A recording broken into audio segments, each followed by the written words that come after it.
U nedjelju 31. srpnja u Samoboru je održano prvenstvo Hrvatske za streličare na otvorenom. Evo, ni visoka temperatura ni sunce koje je nesmiljeno pržilo nisu spriječili streličare streličarskog kluba Cekin u berbi medalja. O tome će nam više reći moji gosti, a to su nam Božena Šimek-Šuplika, predsjednica Streličarskog saveza Varaždinske županije, i Damir Kolarik, predsjednik streličarskog kluba Cekin. Dobar vam dan, dobrodošli. Gospodine Kolarik, puno ste nagrada pokupili na ovome prvenstvu, pa možda za početak nekoliko riječi o tome. Da, dobro smo prošli što se tiče samih medalja. Od 8 natjecatelja koliko je sudjelovalo iz našeg kluba na ovom državnom prvenstvu, pokupili smo 5 medalja plus ekipna s kojom sam najsretniji. Znači, naši kadeti već 3 godine za redom u svojoj kategoriji su najjači. Konkurencija je takva kakva je, oni su mi dobri i nadam se da bude tako išlo i dalje. Rezultati su bili ok, uvjeti na samom natjecanju su bili malo škakljivi, vrlo visoke temperature, treba 5 sati biti skroz na suncu i odraditi. I bez obzira, prva serija je svima bila dobra, druga serija svima malo lošija baš radi tih vremenskih uvjeta, ali vrijeme bilo jednako za sve, uvjeti su bili isti svima i sa ovim rezultatima ja sam zadovoljan. Možda da kažemo koju riječ o streličarstvu ovdje kod nas u Varaždinu. Pa u Varaždin ima jako dugu streličarsku tradiciju. Streličarski klub Cekin, sadašnji, koji je mijenjali ime nekoliko puta, ali to je isti klub, funkcionira već više od 40 godina, znači možemo reći da imamo u ovom kraju jako dugu tradiciju. U samoj Hrvatskoj jedan smo od najstarijih klubova. Što se tiče samog broja natjecatelja i članova kluba, uvijek smo na nekoj gornjoj četvrtini u Hrvatskoj, radi se dosta, radi se puno i uglavnom smo svi zadovoljni. Još ćemo kasnije pričati malo o klubu. Prvo mjesto u veterankama s olimpijskim lukom, naravno moja gošća Božena Šimek-Šuplika osvojila i to zasluženo, pa možda evo malo o iskustvima kako to sve skupa izgledalo. Pa na ovom prvenstvu je bilo zapravo jako teško. Da se vratimo na uvjete, uvjeti su bili blagi božja katastrofa, ali navikli smo, u konačnici mi po suncu i treniramo, pa onda nije to toliko problem. Međutim isto, prva serija je bila odlična, druga nešto malo lošija. Ja sam se naime spremala za još jedan državni rekord, međutim nije prošlo, naime trenutno držim 6 hrvatskih rekorda, pa sam htjela, sad sam već došla u poziciju da zapravo svoje rekorde rušim, ali to mi je zapravo i mjerilo na neki način. Mi streličari zapravo uvijek se borimo protiv sebe, dakle ne protiv nekog na liniji, nego za čim bolji rezultat. Dakle, nastojite uvijek dati maksimum. Ja sam dala maksimum, nisam prezadovoljna, ali dobro, nema problema. Za one koji ne znaju, standardni, odnosno olimpijski luk, što bi to bilo? Na kojoj udaljenosti se gađa? Olimpijski luk je, zove se olimpijski naprosto zato jer je taj luk ide na olimpijadu. Dakle, to je jedina vrsta luka s kojom se natječe na olimpijadi, osim naravno za invalide, oni se natječu i složenim lukom. Luk je prekrasan, prije svega, naprosto zato jer je, eto, mala Formula 1 na neki način, a distance su 60 metara za veterane i 70 metara za seniore. Ja pucam na 60 metara, međutim, htjela sam se ove godine okušati u 70 metara. Na treninzima sam bila više nego dobra. Naime, sebi dobra, naprosto zato jer su to moji prvi rezultati na treninzima. Međutim, skratili su nam ove godine streličarsku sezonu, pa nisam stigla. Ali obećala sam se iduće godine svakak da budem se potrudila i pucat malo za seniorsku ekipu. S obzirom su rezultati solidni, ne vidim razlog da ne pojačam i seniorsku ekipu u klubu. Kakva je bila konkurencija? Pa ja zapravo nemam veliku konkurenciju, ne u Hrvatskoj, ne, tako da se ja zapravo poravnavam prema rezultatima vani. To je onaj dio koji zapravo stalno se trudim, krug više, jer bih htjela iduću sezonu, velim s obzirom da je ova takva kakva je zbog olimpijade i zbog hrpe drugih stvari, htjela bi malo izaći van. Ima nekakvih natjecanja na kojima bi se htjela okušati i u veteranskoj i u seniorskoj. Doduše u veteranskoj prije, ipak ja imam lijepi broj godina, pa onda mislim ne bi se baš natjecala s klincima od 20 godina, ali da, velim, ja sam zadovoljna svojim rezultatima.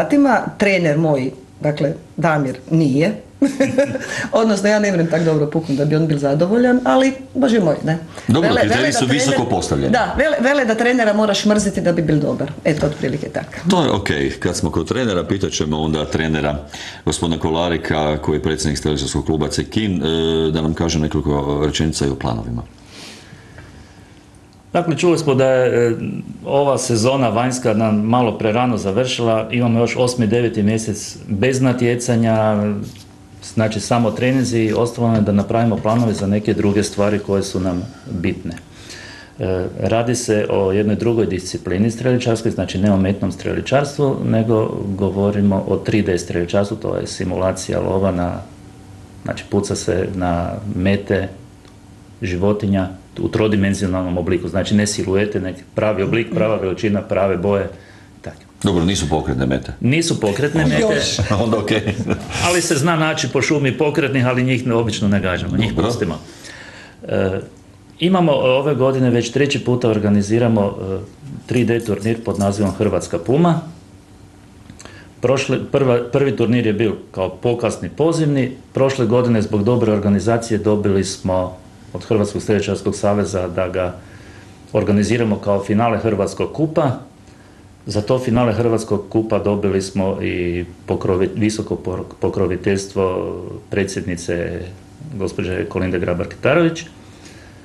Ove godine zbog dobre organizacije smo ponovo dobili finale Hrvatskog kupa i ponovo smo dobili visoko pokroviteljstvo, a tu još neke detalje s obzirom da je nosioc organizacije Streličarski savez županije, o tome bude malo dopunila Božena. Dalje. Sad mi je dao teži dio posla, ali nema veze.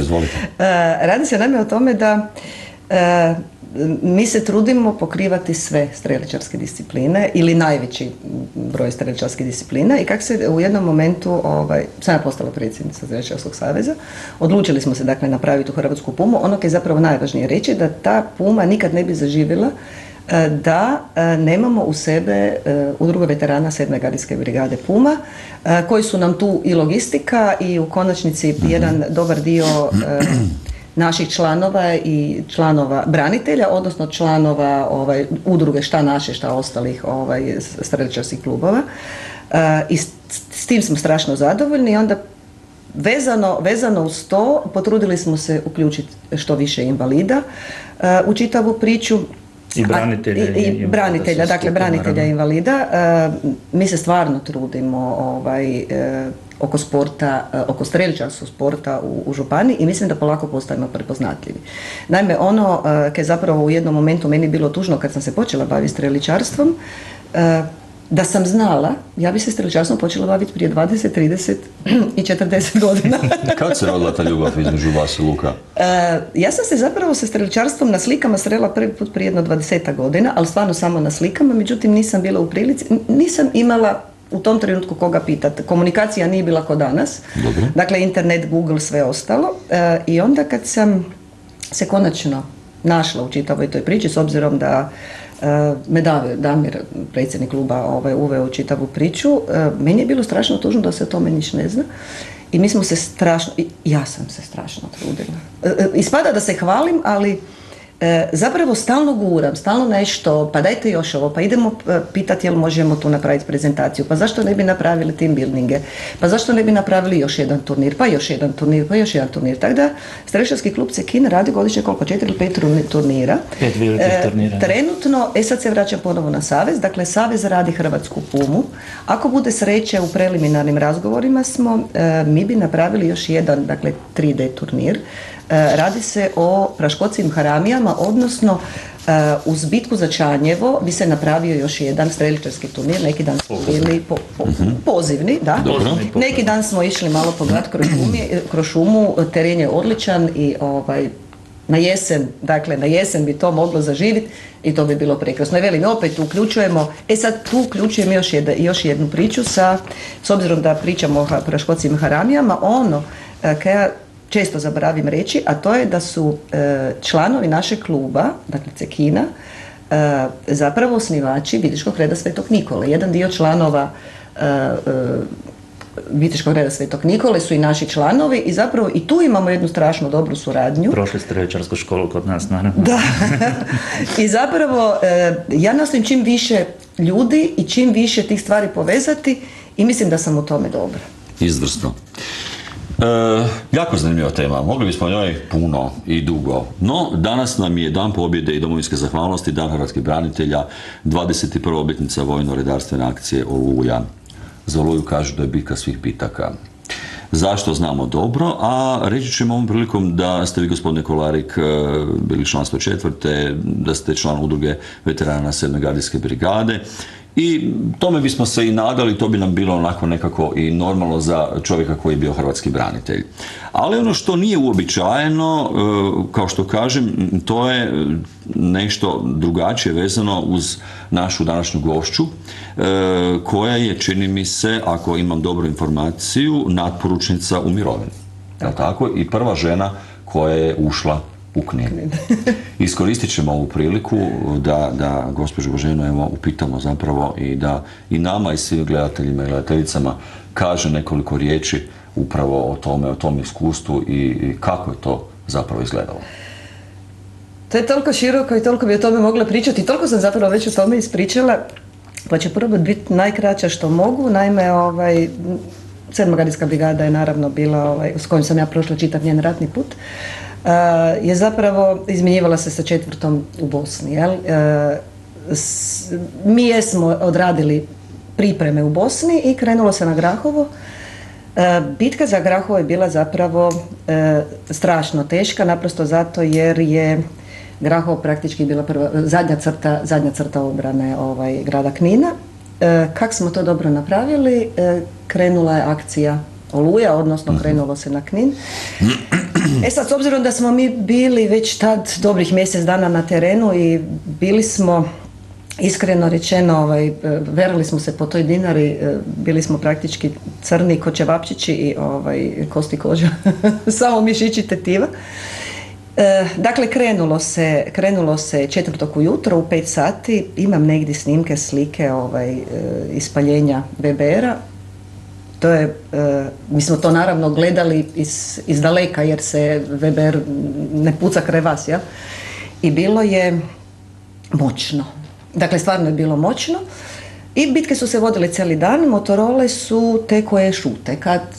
Kad ide bitka, Motorole su tiho. Negdje pred večer su malo bitke jenjale.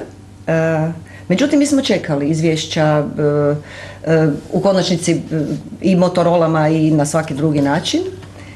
I onda se desilo to da je već debelo prošla ponoć, mi smo bdjeli naravno čekati šta će se desiti i pozaspali smo, šta po stolovima, šta po stolicama, šta po neko se uspio, umor je bio velik, strašan, umor je bio strašan jer mi nismo praktički spavali 48 sati. Ne toliko zbog same bitke, nego zbog znatiželje, zbog onog adrenalina koje vas drži budnim. I negdje oko 4 sata ujutro je krenula čitava priča s tim da nastala galama, idemo, javili su da se ušlo u Knin, odnosno da se stoji pred Kninom. I mi smo se sjeli, posjedali smo se u aute.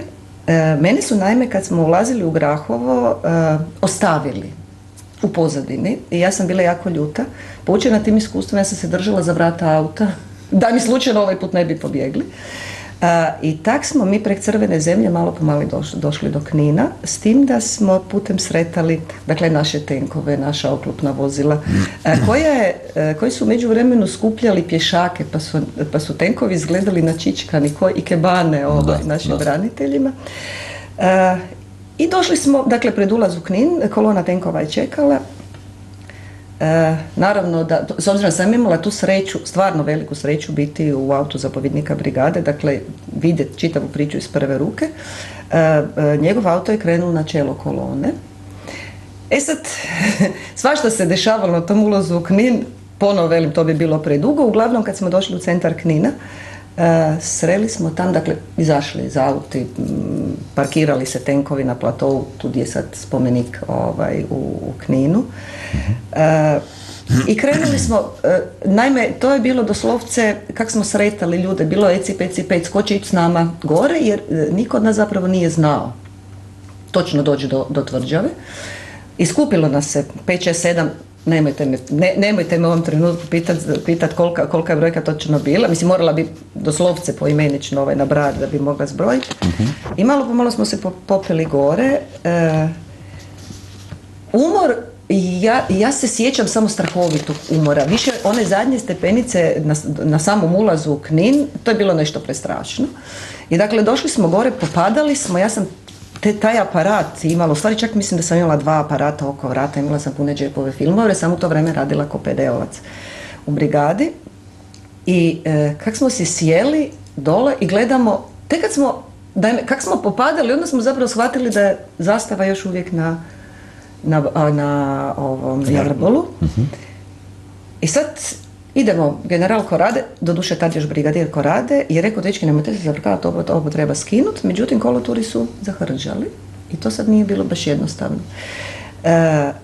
Probali su skinuti, trajalo to brat bratu pol sata, 3/4 sata, isto je nešto čemu ne mogu vremenski rok je teško odrediti.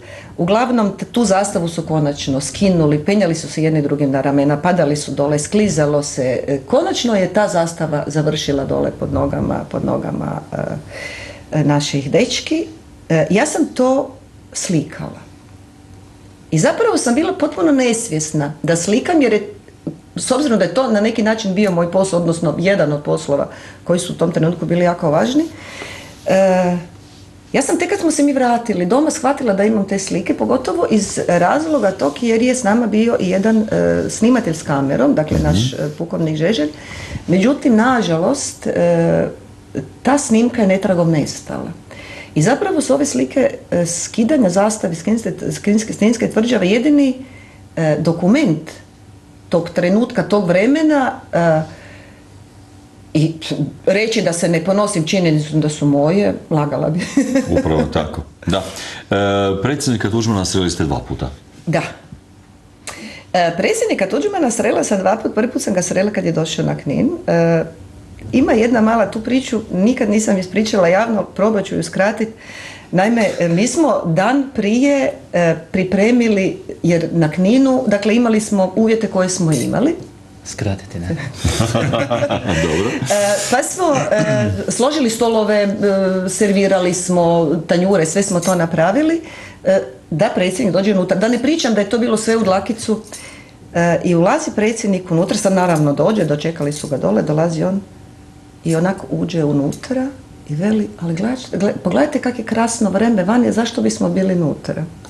I sve stolove, u trenutku kad je on ulazio unutra, ovak se okrenuo prema meni i veli, a vi ste? Ja velim, ja sam narednica Božena Šimek Šuplika. Molim, veli on, spori je. I sad ja, nadajući se da govorim spori o onom uzbuđenju, ponovo, ja sam narednica Božena Šimek Šuplika i veli on, pa kak ne bi brzo osvojili, kak tak brzo moji Zagorci, između ostalog naravno, je mislio, ali u tom trenutku sam ja bila tam, ne bi osvojili Knin kad i govoriti ne znaju spor. To je bil jedan dio priče. Drugi put sam srela predsjednika Tuđmana kad smo bili na obljetnici Oluje, na obljetnici Bljeska. Ono što je mene oduševilo, dakle ja njega nisam vidjela mjesecima, da ne velim godinama, i samo jedanput me u životu sreo. Kad je sišao s pozornice, išao se pozdravljati sa ljudima oko Bine koji smo bili tamo. I sad se pozdravlja s jednim, drugim, trećim, petim, dolazi do mene, pogleda me i veli, Zagorka. Dakle, prekrasan osjećaj, osoba koja je u životu srela tisuće, da ne veli 100.000 ljudi, da ne veli koliko ljudi se rukova zapamtio me i to me zapravo fasciniralo. Da. Evo, danas je dan pobjede i domovinske zahvalnosti, dan hrvatskih branitelja. Ono što možemo reći, 21. obljetnica vojno-redarstvene akcije Oluja. Kakav je osjećaj nakon toliko godina? Da li kao da je to bila davna prošlost ili kao da je bilo jučer? Uglavnom, kroz godinu je to bila davna prošlost. Na taj dan je doslovce kao da se dešavalo danas ujutro. Jedno uzbuđenje, ja godinama, evo sam stjecajem okolnosti zbog nekih drugih stvari, ne samo zbog sudjelovanja u ovoj emisiji danas u Varaždinu, inače godinama nisam bila u Varaždinu, uopće ne znam zapravo kako funkcionira čitava priča, ljudi kako funkcioniraju u Varaždinu na taj dan. Velim, jer ja sam svake godine sam u Kninu i svake godine proživljavam svaki trenutak iz početka. Znam ne jedanput reći da nikad ne znam ili se smijem ili se plaćem.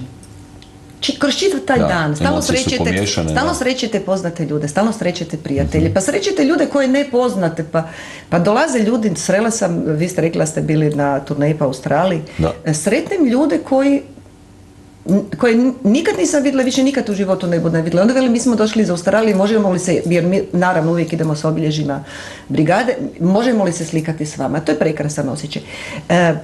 Kad sam razmišljala, kaj ću vam reći, baš sam Damira zamola da me podsjeti, naime, htjela bi reći jednu drugu stvar. Veseli me, a mene stalno nešto veseli i strašno sam zahvalna onom gore da mi dozvoljava da se uvijek nečem veselim. Nas žena je bilo malo.